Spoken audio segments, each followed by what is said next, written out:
Hey, everybody. Welcome to the first annual Compliance Podcast Network Agora Awards. Today, we're going to be honoring excellence in podcasting. Podcasting is something that's really near and dear to my heart. I feel like I've met so many people through podcasting and learned so much. I always have a podcast going, and the Compliance Podcast Network is really the leader in podcasting in our space. Let's get to our two guests. The first is Ajay Shamdasani, and I can't even remember when we met, 10 or 15 years ago in Hong Kong.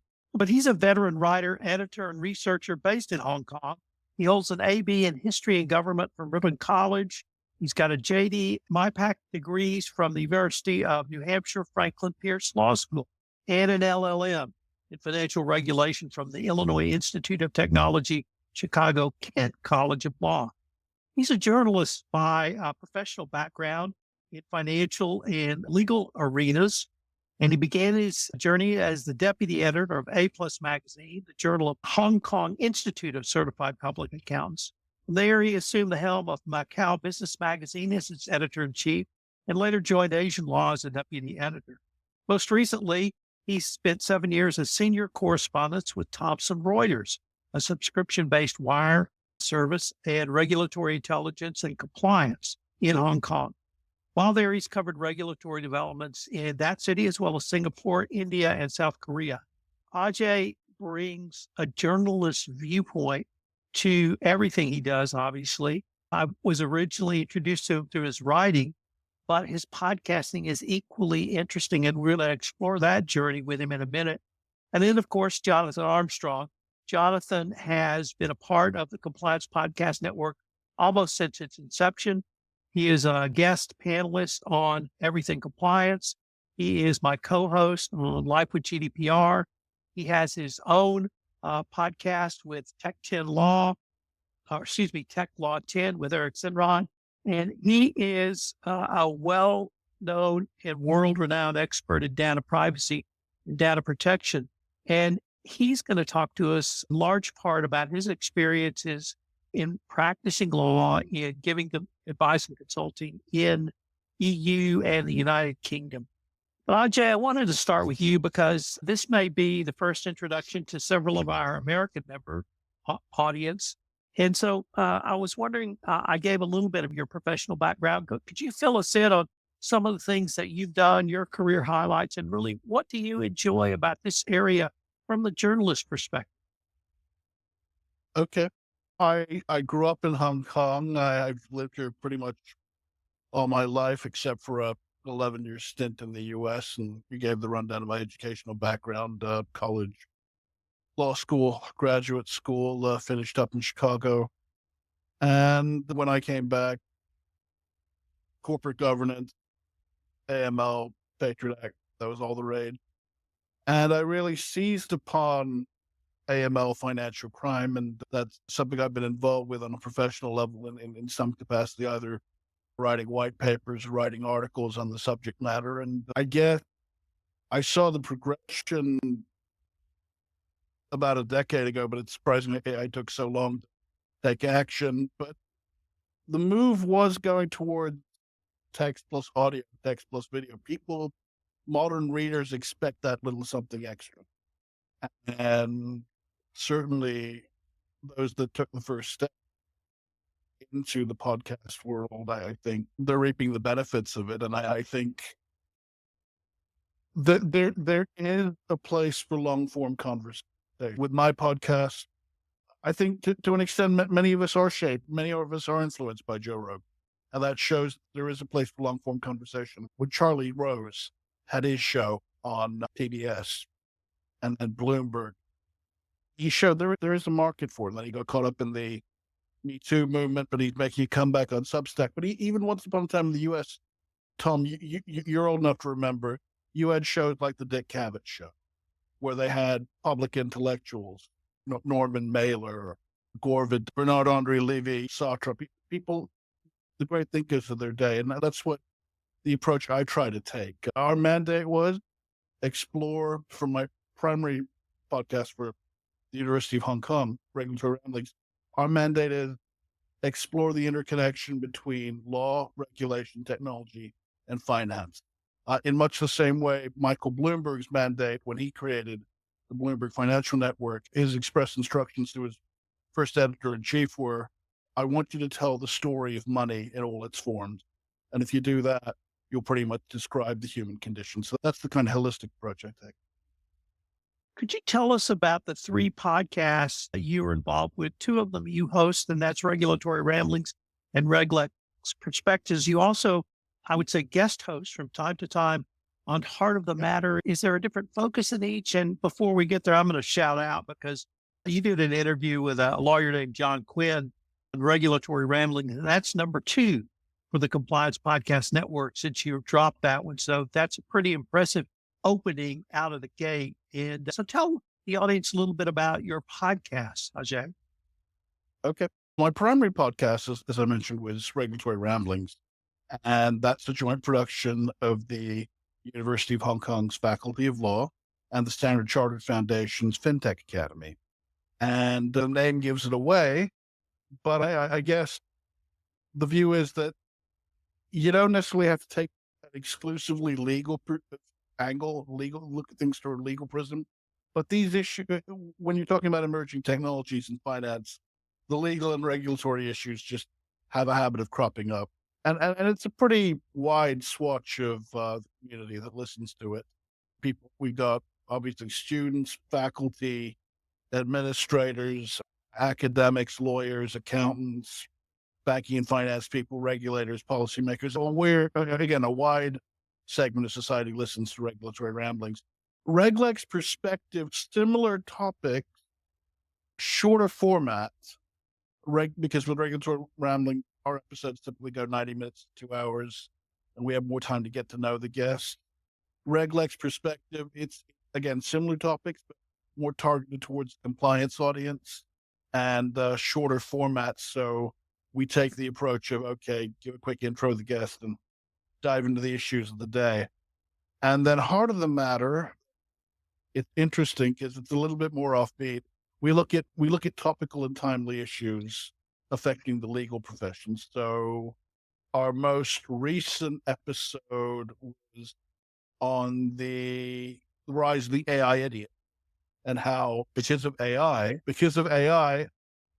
the implications for the legal profession, I'd say all knowledge workers writ large, is too many young people are losing research, writing, and critical thinking skills. So that's going to have an impact on the profession. And by over-relying on AI, the real danger is they're bringing about their own redundancy. Another recent episode, Heart of the Matter, that we had, we looked into what is the socioeconomic status of lawyers, or are they just high-class servants for the wealthy? Because gone are the days when you could be assured a upper middle class or wealthy level income from being a lawyer. The notion that being a lawyer was a ticket to join the ranks of the wealthy. It doesn't hold water anymore. And the sense is that just as you have people in all different socioeconomic income brackets, you find lawyers in many of those different brackets, because frankly, the world is producing too many lawyers.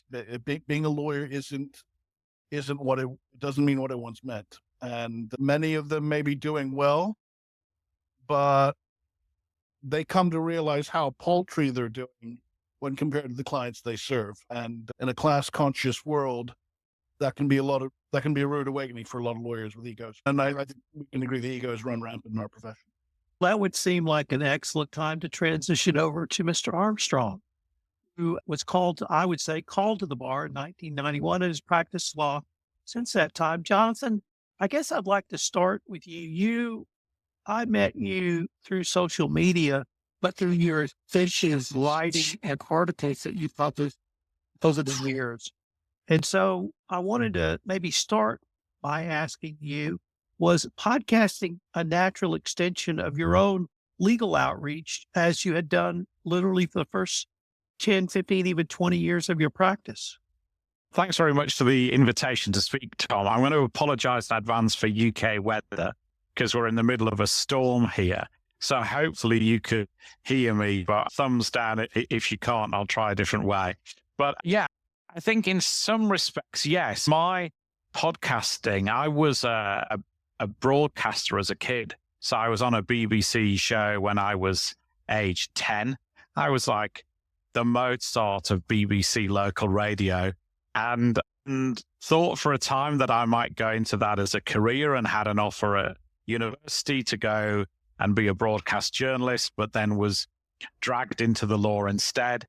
And then I guess when I was established as a lawyer, maybe 23, 24, one of the adults who'd been a co-presenter with me as a kid, a guy called Alan Wright. So shout out to Alan Wright and Jack Goodfellow, those great BBC broadcasters, dragged me in to do some programs on the BBC.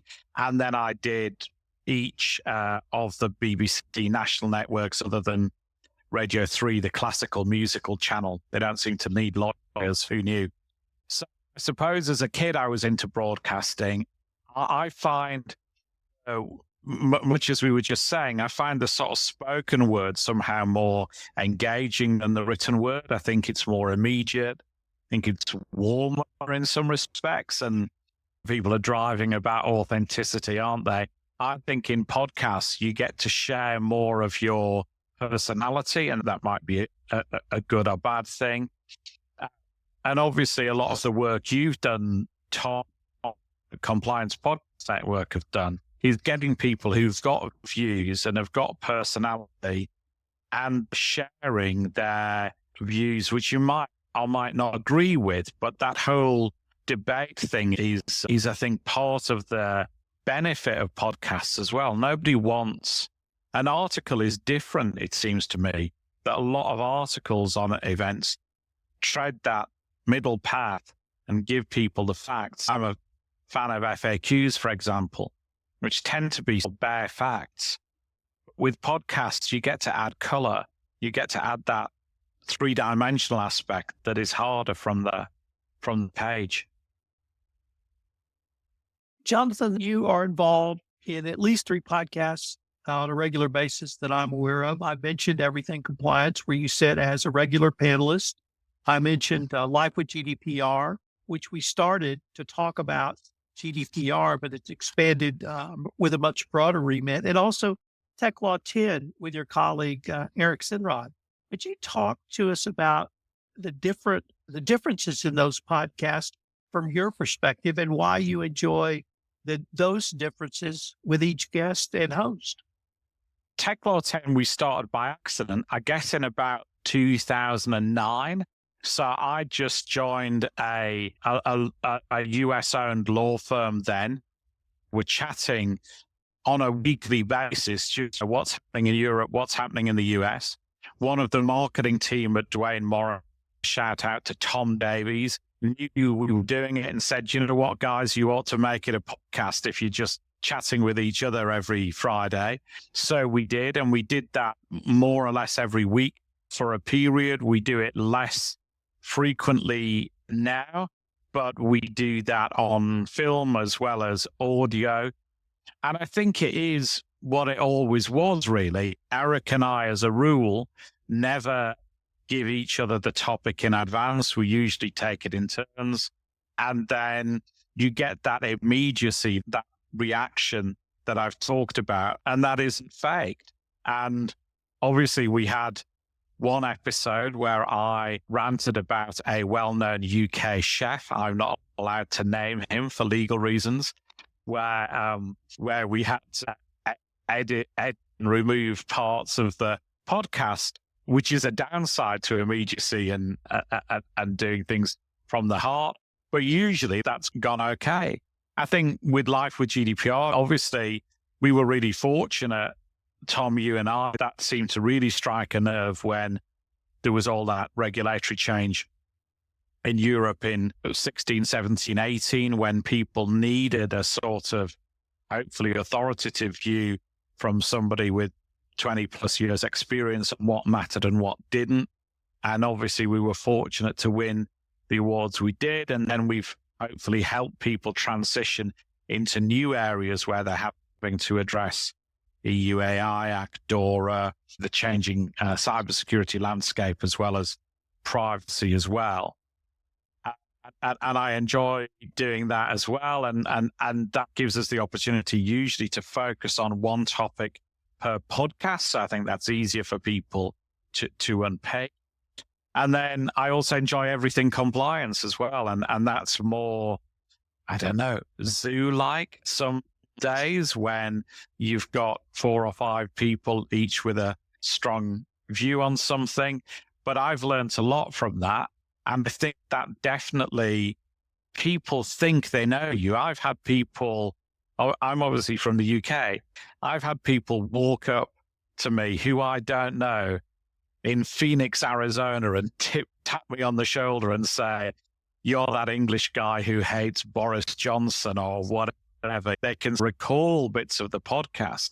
And for people to do that thousands of miles away shows that you've got that whole warmth and authenticity bit right, I think. Jay, let me transition back to you, because I've mentioned several times you're a journalist. And when I listen to your podcast, I hear a journalist and I hear a broad-based perspective. And obviously, we have different professions, or at least I practice law for most of my profession. And so I tend to be an in the weeds kind of person that I want to get into the law or into the compliance. You're able to step back. I think you do have that legal background, so you can intelligently talk to any lawyer or compliance professional. But I structure my podcast with outlines, and I'm a big believer in no surprises.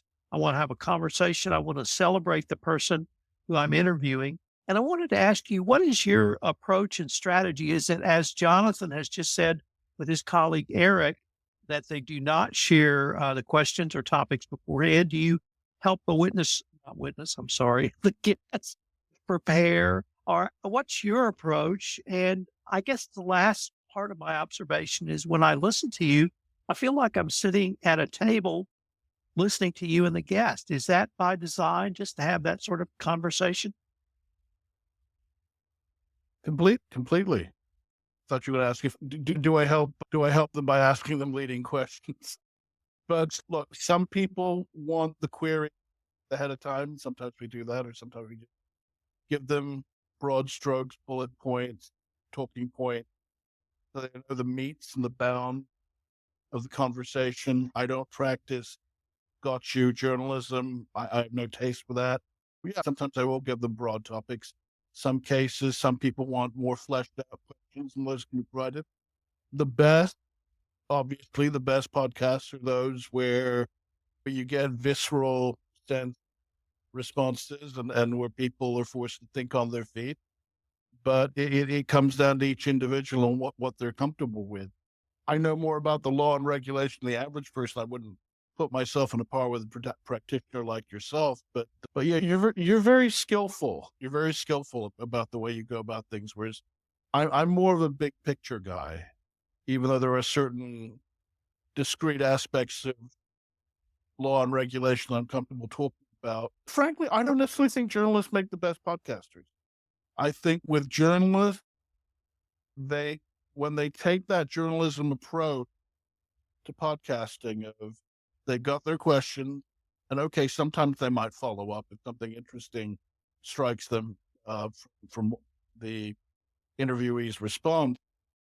But for the most part, the journalists take the approach of, okay, I've got certain key questions I've got to nail in a finite amount of time. Whereas I think for podcasting, what's necessary is the art of conversation. And when I think about people in my life that I've seen that have done it well, the late Bill Buckley on Firing Line, a show which ran from the 60s until the early 90s. It's been revived with Bill Buckley, in our time, Joe Rogan, Dick Cavett when he still had a show, again, Charlie Rose. These are people that have mastered, or the late Tom Snyder, these are people that have mastered the art of conversation. Even Charles Grodin, who's no longer with us. These are people that master the art of conversation. And I think that if you've got that skill, if you can put the other person at ease and get them to reveal a little something about themselves and illuminate the audience about the subject matter, then that's a conversation worth having. Do you know the American journalist Studs Terkel? Yeah. He was Well, based in Chicago. Yeah, I even met him once. he's my model because as a young boy, he had a syndicated show every Saturday, and Saturdays was the day we had a time with our father, and we would drive around and do errands, listen to Studs Terkel on the radio. Yeah, PBS. So, yeah. The conversation part, do the guests enjoy that as much as you do? Because I find that many do enjoy just sitting and having a conversation. Some really want to try to get their message across, or if they have a product or other service, they may want to talk about that. But I also find that they enjoy maybe not pontificating, but talking bigger picture and larger questions and things down the road and what's coming next, as much as some of the specifics of what they may do. Totally. And look, there are clearly people that are someone's trying to sell their book. There are people that have those agendas. But what I found is, and I always do a preliminary check with each person I have on the show. What I ask them is, what would you like to get off your chest? What are the story no one else is telling? What are the questions no one else is telling? Now, in that instance, I use more of a journalistic approach, but let's flesh out the topic that no one else is covering that you'd really like to discuss. And done right, that's made for some interesting conversations. And yeah, they've written back to us afterwards saying, thank you for giving me the opportunity to talk about that, because a lot of the time when people want to have me on TV or the radio, they've got an agenda, they've got certain discrete questions they want me to answer, and that's about it. So that's the beauty of this format, that we've got more latitude, we've got more leeway. Jonathan, let me transition back to you and pick up on one of the points you said about your podcast with Eric, Tech Law 10, I'm sorry. You said it came out of conversations you and Eric were having. One of the top sports programs in America is called Pardon the Interruption, which is two sports journalists from the Washington Post who sat next to each other or had desks next to each other literally for 30 years and would have these voracious arguments about sports. They took that format to television, and they're very knowledgeable. They've been around for a long time, and they keep up with sports today. So it's essentially me sitting watching two sports nuts talk about current topics of the day. And the way you've described that about you and Eric, it now makes much more sense to me that you were having these conversations long before you started recording them and podcasting them. Is that sort of a fair summary?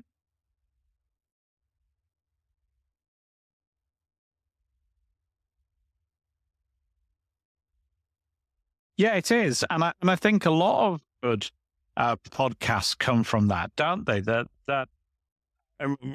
Like we've talked about before, I think it's refreshing to be able to talk about stuff that's really immediate as well. I think some of the best I've been involved with, I wouldn't say half-baked thoughts, but you're reacting to what's going on. I know, for example, in the data transfer area, we were podcasting as events were unfolding. I was getting emails from colleagues as we're podcasting say, Switzerland has just pulled out of Safe 2. And I think if it's somebody that you know well and you chat about these things anyway, then I think that makes for engaging podcasts, just as it's engaging radio, just as it's engaging TV. If people know each other, that they give a sort of partially formed thought and they're prepared to do it. And I think that's to the audience's benefit as well, I think. The work that you've done on podcasting, oftentimes it would be based on something you had written when you were at a previous law firm. And you had I don't want to say a regular cadence of blogging, but from time to time, you and your colleagues would write about current events or enforcement actions and lessons learned for the compliance professional. I wanted to ask, did that approach really help drive audience engagement or client engagement? Because one of the reasons to have a business podcast, a B2B podcast, is to drive client engagement or to drive audience engagement.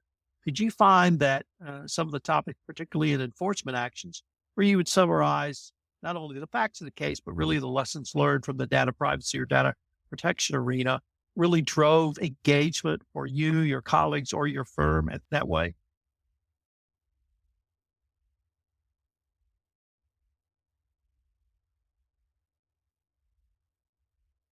I think that's definitely true. I think when we set up as a sort of compliance only firm, then you set up with a blank sheet of paper and you've got to build your reputation from scratch. And I think if people rely on you to be able to do stuff well, then you build credibility that way. I can remember one time winning a big piece of work. And when we got brave, we asked the client why they'd given us the piece of work. And the client said, yeah, I met you at a conference and we'd had a chat. And me and my team, we said that we'd respond to the person who reached out to us the quickest. And the person who reached out was in the most authoritative way. And then I said to him, come on, you've got to tell me, quickest or most authoritative. And he said, we ended up interviewing one firm because you were both. And I thought that was obviously incredibly flattering. And that's what I'm always at kind of Southall Law as well to colleagues. I'm trying to drum that into them. That's our gold standard. If you can be authoritative and first, I think that's what you aim for. And that's, I suppose, what I'm trying to do in podcasts, in the alerts we push out. I don't think there's any point in being the 10th podcast on an issue. Unless do something really radically different to say. I'd rather be first and authoritative, even if you've not fully formed your thoughts. You get back to, was it Storm and Norman with the 80-20 rule? When 80% of how a development, how a case is going to pan out, talk about it then. Nobody wants to wait for you to be certain. And I think that's always a challenge for lawyers, isn't it? Because we're told to be absolutely certain before we open our mouths. But podcasting's slightly different. But the audience is also much more forgiving than a judge as well. So audiences don't need you to be 100%, but they need to know what you're thinking. And if it's some development, we've done a lot of work at the moment on failure to prevent fraud. They don't need to walk through the entire legislative changes. They can do that in the comfort of their own home. They just want to view this sort of 3D view on what it's likely to mean for them and the highlights and some top tips of how they might start their compliance journey. Ajay, we've had a question come in and it would seem to be good to pitch to you. And the question is, how did you start your podcast? Okay. Started about 2.5 years ago over a conversation I had with Professor Douglas Horner, my friend and mentor and team leader for the show, HKU. And we sat down, and by that point, it had been about 3 years since the 2019 riots, and COVID was still ongoing. And we wanted to do something that sent a message that good things are happening in Hong Kong, that great things are occurring here. And so part of it was as a public service for Hong Kong, but part of it was also to promote the law school and provide a forum for the kind of discussions we felt would be illuminating for students and the community. So it began from an innocuous conversation. Honestly, the seed had been planted in my head back in 2015. And again in 2017, when I left Thomson Reuters, which was why did you start a podcast? I played with the idea. I mulled over it. What would I call it? How would I pull it off? And then when I met Doug, the opportunity presented itself. And fortunately, by that point, I'd been thinking about it for a while. So I had somewhat of a game plan of what topics I wanted to cover, what guests I wanted for my first couple of episodes. And slowly but surely, we built momentum. And episode 3 was crucial. Episode 10 is crucial. But from what I've gathered, that once you hit episode 100, you can hit that at the key milestone in terms of the momentum propelling you forward. And so it started with an innocuous conversation. Really, it was an idea that the people, friends, pushers planted in my head a while back. And I guess when the moment appeared, I was able to execute on it. And let me, wow, I was not really thinking about you using this podcast to, if not celebrate HKU and Hong Kong, let people know we're still open for business here, guys. And we're still doing regulatory ramblings and we're still doing finance.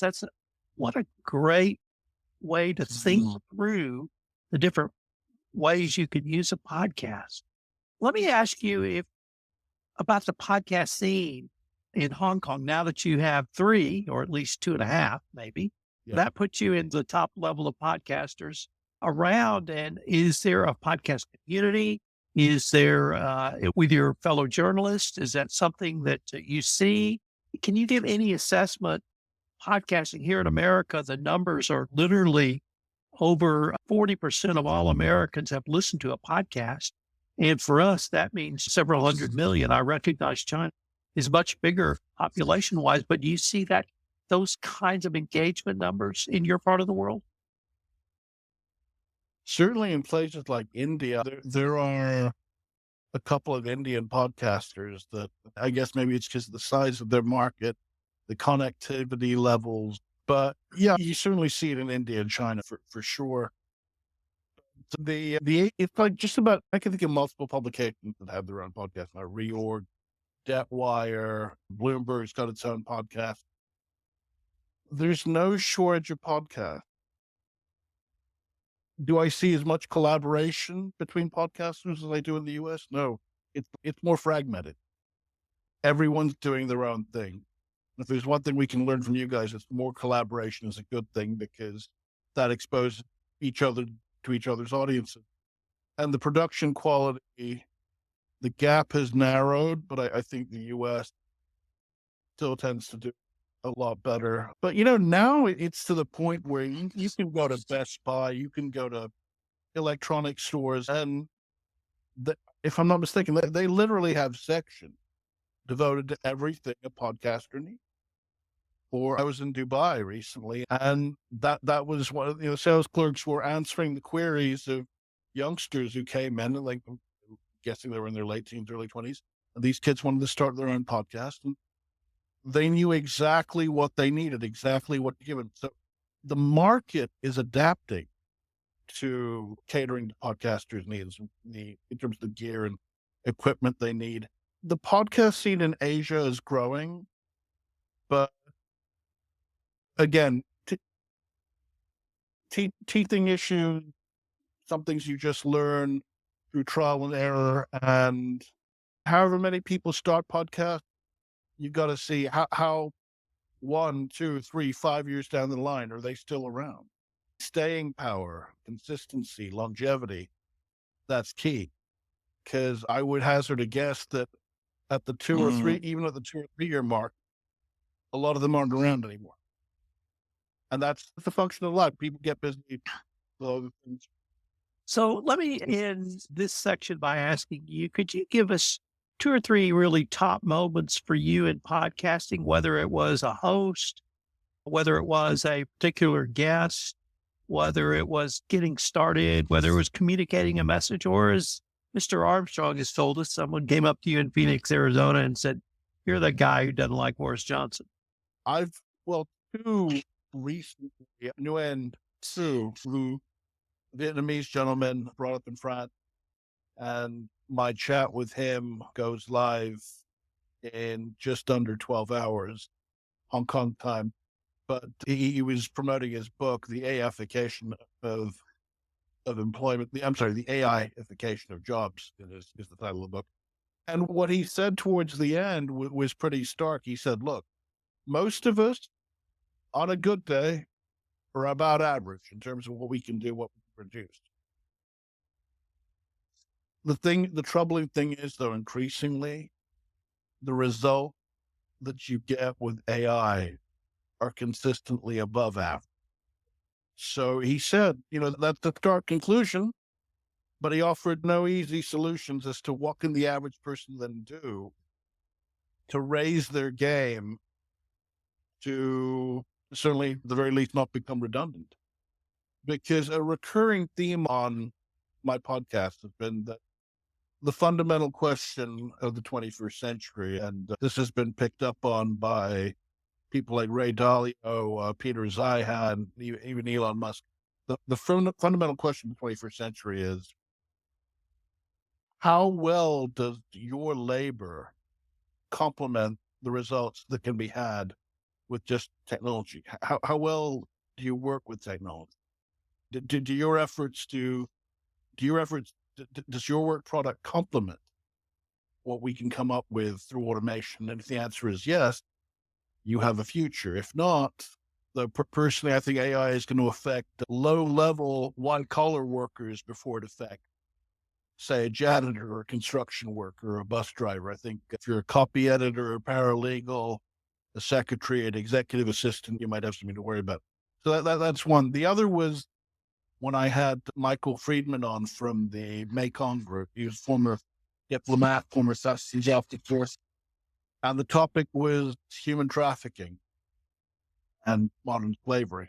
And it's a topic that brought back some memories because my final issue at Macau Business as editor was just that, sex trade and human trafficking. And I was getting threat as a result of that issue we published. But not long after that, I left Macau.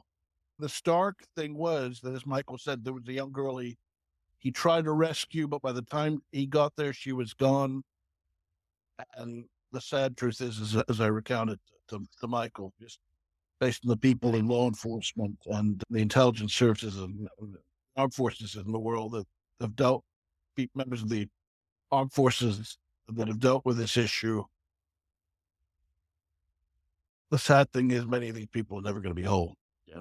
So that was a sobering episode, but it needed to be aired because there's a lot that the bank, financial community writ large can do. So that those are two instances recently that gave me a lot of food for thought. Plus the episode I was telling you about what is the socioeconomic status of lawyers, because there was a vignette that I shared in that episode where one young lawyer just found out exactly how much of a pauper he was when he entered the social realm of one of his clients. It's a little, think Tom Cruise in Eyes Wide Shut. Not that graphic, but that's when you know that you may be a doctor, but there are people way above, higher than you in the pecking order in this world, and you're out of your league. All right, Jonathan Armstrong, let me end by asking you if you could give us 2 or 3 highlights from your podcast career, whether, once again, that was guesting, whether it was hosting, whether it was dialogue on everything compliance, whether it was something someone said, or perhaps even an insight you received.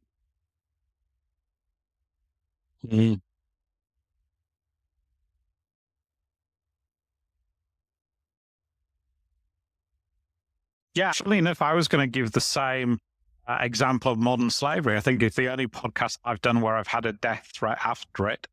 But I don't regret it at all, and we refuse to take it down. And I think sometimes you have got to say uncomfortable truths, even if people don't like hearing that. I think choosing between the podcasts that I've been on is a bit like trying to almost choose between children, really, because you love them all. I think you do such a great job, Tom, of hosting both live with GDPR and everything compliance, that I enjoy all of those episodes. I think if I was looking outside that, obviously I feel we're honoring Mary and Lisa today, and that's right that we should. I feel I was there at the start of that, and I've enjoyed being a guest on GWIC. I've enjoyed being a guest on Bite Size Business. I'm an adjunct professor at Fordham Law School as well, so I did a podcast there on AI and the New York State Bar AI Task Force. With Nick's team, we just did something with Courtney Nordrum, looking at the live chronology of a ransomware attack that Deluxe Corporation had, which I just thought was incredibly brave. Normally, corporations don't talk about attacks and they don't share that amount of detail. And they did that to try and stop other people suffering from what they suffered. So I thought that was quite an emotional one for me, but probably too many to mention. I like the variety. I like the richness. I like the fact that if you join a podcast as a guest, you really don't know what you're in for. And that's, as I say, back to the buzz I had as a 10-year-old kid. That's why I did live radio when I was 10. 1 minute you're interviewing somebody who's a pantomime, and the next minute you're looking at sort of world events and try and explain them to kids. And I think it is that variety that gets me to put a headset on and podcast. Gentlemen, unfortunately, we are near the end of our time. For our listeners, I hope you will check out Ajay Shamdasani's 2 shows on the Compliance Podcast Network, Regulatory Ramblings and Reglex Perspectives. Also, Google him on the Heart of the Matter and check out his work on that. He really brings an interesting perspective. I've learned a lot listening to his podcast. He's been a great addition to the Compliance Podcast Network and a needed voice from Hong Kong as well. Jonathan Armstrong is our resident across the ponder, as we might say in Texas, as well as data privacy, data protection. And he's got his own podcast, Tech Law 10, with his colleague, which is just a conversation. So I hope you will check out some podcasts that perhaps you haven't listened to.